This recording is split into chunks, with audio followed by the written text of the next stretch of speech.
અવની, હા હા મિતેશ. તું અહીંયા કેમ સુઈ ગઈ? મને એમ કે તો રૂમમાં આવી છો.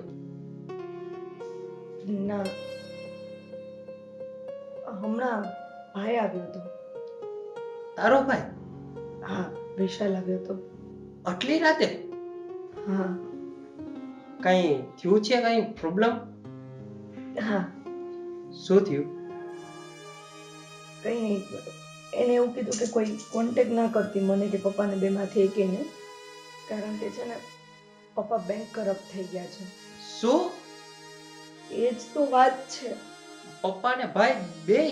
હા, એ લોકો એવું કીધું છે કે અમને કોન્ટેક્ટ કરશો ને તો પ્રોબ્લેમ થઈ જશે, કદાચ તમે લોકો પોલીસ સ્ટેશન સુધી ધક્કા ખાઈ શકો, એટલે એમને કોન્ટેક્ટ જ નથી કરવાનો.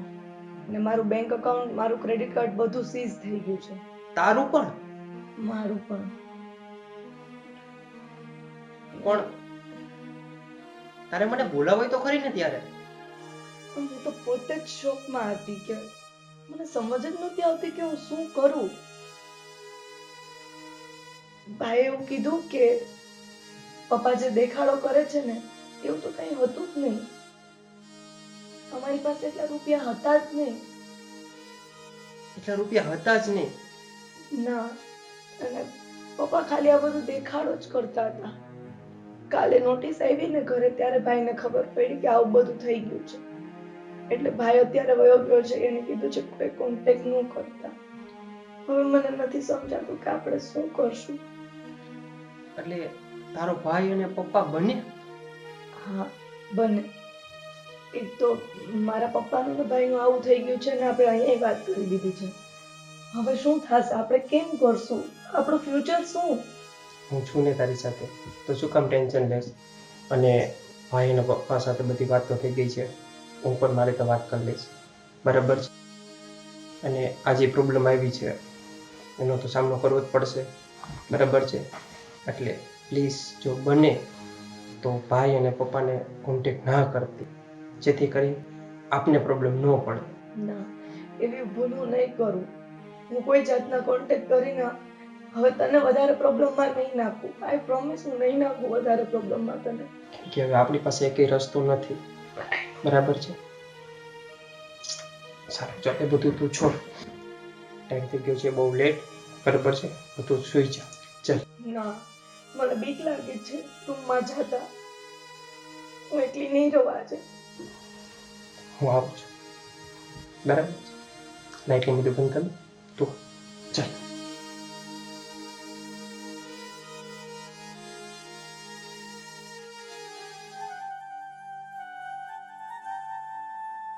પપ્પા, જે રીતનું આપણે નક્કી કર્યું છે એ માટે મોન્ટુને અને અવનીને બોલાવી જ લઈએ.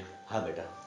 પપ્પા, તમે લોકોએ વિચાર કર્યો છે, સમજી વિચારીને કર્યો છે ને? બેટા બધું સમજી વિચારી કર્યું છે. હવે ઢીલ નથી કરવી, બોલાવી લે. અને ભાવિતા, તું પણ એક વાત સાંભળી લે કે તું છે ને ખોટી એની બાજુ ખોટી ખેંચાતી નહીં, રમેશ, પ્લીઝ. આ જે કંઈ પણ આજે પરિણામ ભોગવી છે ને એમાં તારો મોટો હાથ છે. રમેશ, આ તું શું કહેશ? હા પપ્પા, ચાલ ચાલ. છોડે બધું, પેલા લોકોને બોલાવ. હા પપ્પા. મિતભાઈ, અવની, આવજો તો. બેસ નહીં. બેસો. જો બેટા, તમારા લોકોની જે ડિમાન્ડ હતી એ પ્રમાણે અમે નક્કી કર્યું છે કે અમે તમને પ્રોપર્ટી આપીએ છીએ.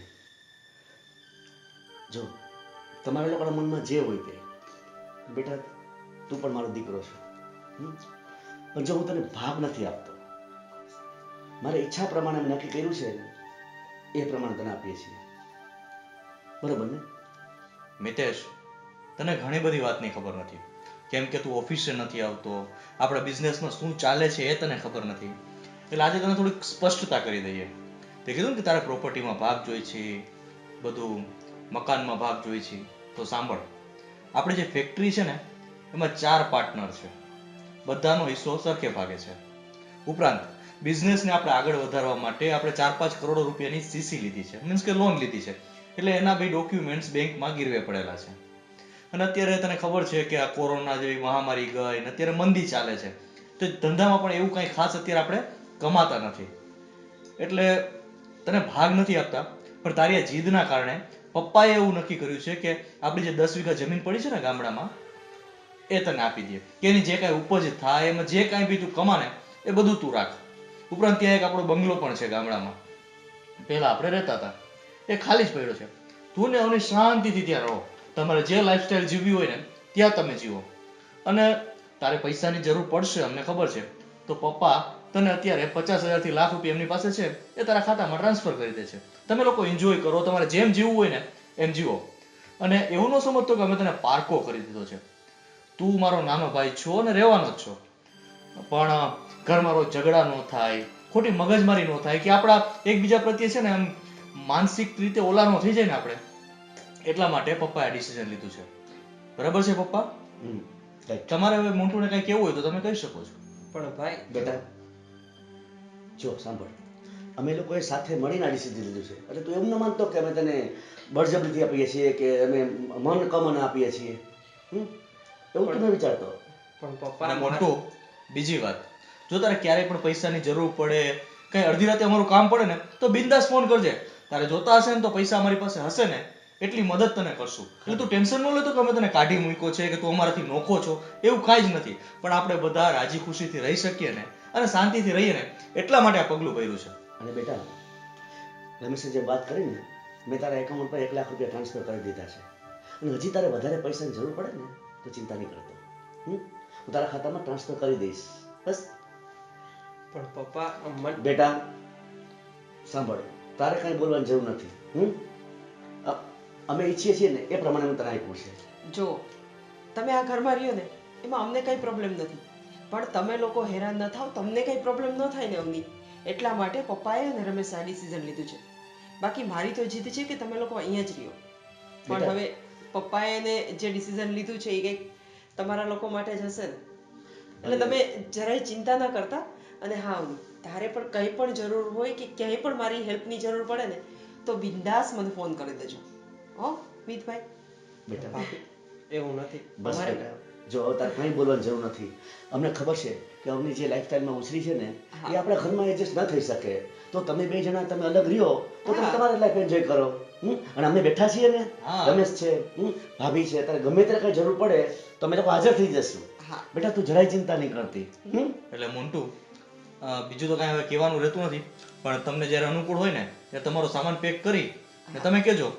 ગાડી માટે મેં ડ્રાઈવર સાથે વાત કરી લીધી છે, એ તમને મૂકી જશે. અને આ ઘરમાંથી જે કંઈ તારે જોતું હોય ને એ બિનદાસ તું લઈ જાજે, બધુંય તારું જ છે. હા બેટા. પેલો હક તારો લાગશે. પણ ભાઈ મારે કાંઈ જોતું નથી. ના મોન્ટુ, પ્લીઝ એ બધું છોડ ને યાર. હવે એ વાત કરવાનો શું મતલબ છે? સાંભળો, તમે રાજી ખુશીથી રહ્યો અને આનંદ કરો, બસ અમે એટલું જ ઈચ્છીએ છીએ. ભેગા રહી અને ખોટા ઝઘડા થાય અને મનમેળ ન રહીએ એના કરતા તમે લોકો અલગ રહ્યો અને અમે પણ અહીંથી શાંતિથી તમારી સાથે કોન્ટેક્ટમાં રહેશું અને બધે આવરો જાવરો રહેશે આપણો.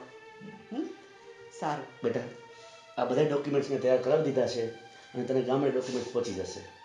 તમારે જ્યારે નીકળવું હોય આજકાલ 1-2 દિવસમાં તમે નીકળતા પ્રમાણે તમે નીકળી શકો છો. અમે તમને નથી તમે તાત્કાલિક જાઓ. અને કાંઈ પણ રે નહીં એમાં રોવાનું ન હોય. જો ભલે 1-2 દિવસ આપણે સાથે રહ્યા છીએ, પણ તમે લોકો આ ઘરના જ છો અને હંમેશા રહેશો.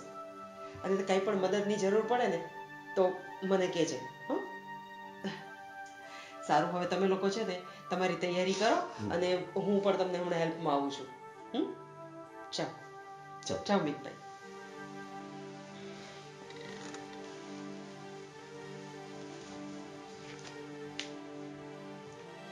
જોયું ને પપ્પા, મેં કીધું તું ને, આજે જોયું અવની કેવા કપડાં પહેરીને આવી હતી. મેં તમને કીધું તું ને થોડાક ટાઈમ રહેવા દો, પણ સારું, ચાલો જે થયું એ સારા માટે જ થયું છે. હવે એ લોકો પણ શાંતિથી રહેશે અને આપણે પણ. હા પપ્પા, આ જે કંઈ કર્યું ને એ બધું સારા માટે જ કર્યું છે. કદાચ આપણે છે ને અત્યારે એની વાતોમાં આવીને કદાચ પીગળી ગયા હોત ને તો એને એની ભૂલનો અહેસાસ ન થાય. થોડોક ટાઈમ નોખા રહેશે ને એટલે એને જવાબદારીનું ભાન આવશે. એને ખબર પડશે કે કેટલી વિશે શો થાય છે. આ બધું એમને એમ નથી ઊભું થયું. સાચી વાત છે બેટા, એટલે જ મેં આ નિર્ણય લીધો છે. આમ તો કઈને ભાગ નથી આપ્યો. કાંઈ વાંધો નહીં. હવે પપ્પા હું એમને મદદ કરાવું, થોડુંક હેલ્પ કરાવું પેકિંગમાં ને એમાં કંઈ કાંઈ જરૂર હોય તો. નહીં બેટા, તારે હેલ્પ કરવાની જરૂર નથી. એનું પેકિંગ એ જાતે કરશે. ભલે પપ્પા, તો હું એક કામ કરું, થોડોક નાસ્તો ને એવું બનાવી દઉં. ના, એક કામ કર, તારે કંઈક કરવું જોઈએ ને તો મારા ને પપ્પા માટે ચા બનાવી આપ. હા, એ તો બનાવીશ જ. સારું.